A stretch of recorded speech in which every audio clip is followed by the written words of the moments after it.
Dyslexic genius here. What I'm going to talk about is machining the tops of these pot metal reproducers, like an N reproducer, an R, an S. So you get these in here and we have the S with a recessed area here, so it'll fit in a normal carriage. This is the size of like a C or an H, so it'll pop in there, you get more sound. And this piece here, when the reproducer swells up, it swells up against this. And some of these are brass, some of these are pot metal. This one happens to be brass.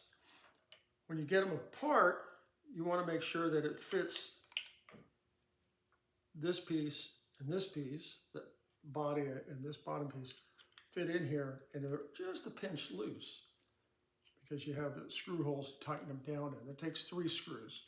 The other thing is, why are we going to machine this? Well, this is the N56 reproducer I worked on, and it was egg-shaped.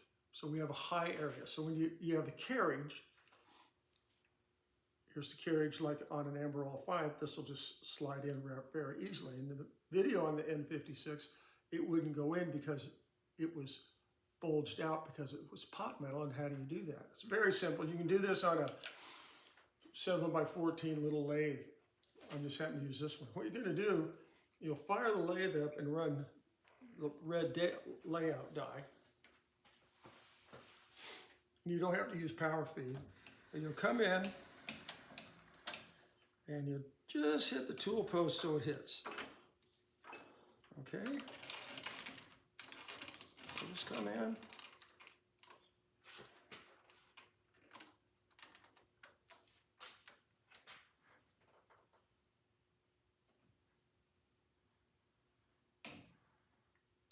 Just so it makes a scribe line.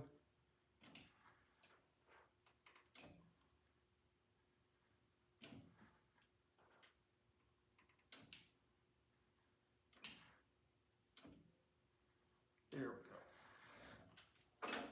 Now I've made a scribe line. So it's a couple of thousand steep. That's the first cut we're going to make on it. So I'm going to cut it. I'm going to show you. I'm just going to do it by hand, come in, and we're going to see if the red dye disappears. Once the red dye disappears from machining, then you know you're good. Then you test it into your carriage. And then you leave everything set up. I'll show you.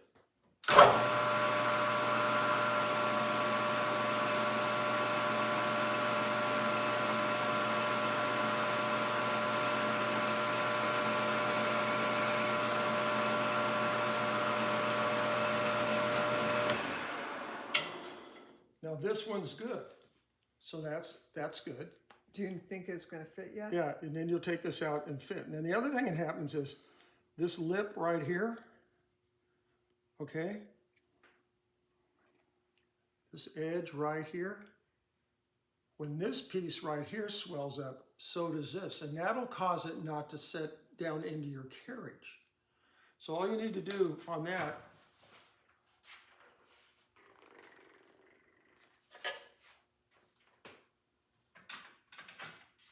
is take a fine file. You don't want to take a lot of material off. That's why I'm using a file.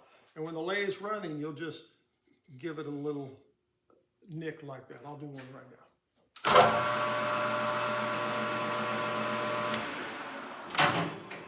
And you can see I have red dye on that edge, see? So I know where I'm going. You always want to know where you're going on this.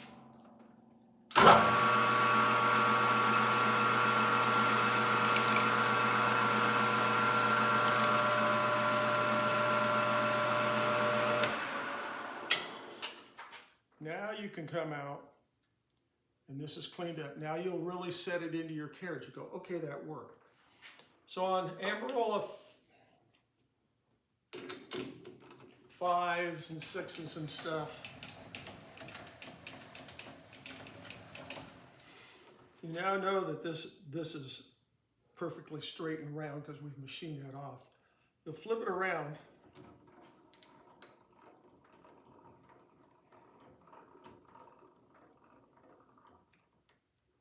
Stick it into the machine like that. Not too tight, just snug. Because on some of them, I think DXs and Amarillo 5s and Amarillo 6s, they have this little piece that fits on the top of the reproducer like this. So if this swells, so does this swell. So you have to machine this. So what you'll do now is you'll come in, and that one's just a little tight. So you could come in with sandpaper and sand it out.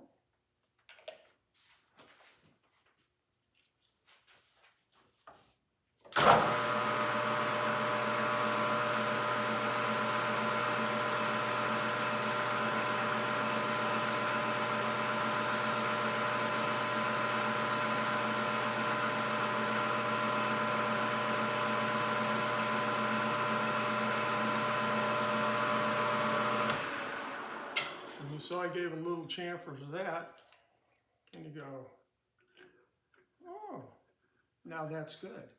So now what happens is if this is swollen, like on your Amarillo 5 or Amarillo 6 or one of the other ones that has this little part, if this is tight, then when the whole carriage is moving, it's trying to power through this tightness. So this has to be loose so the reproducer can run on your carriage.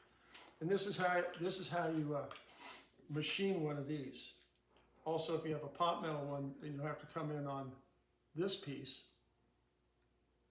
and clean this all up. But you also want to make sure that when you bolt these two together, you hear that? You want a little bit of looseness in there. When you put the screws in, everything will line up and everything will be tight. And that's how you do it. And that's my tip for the day.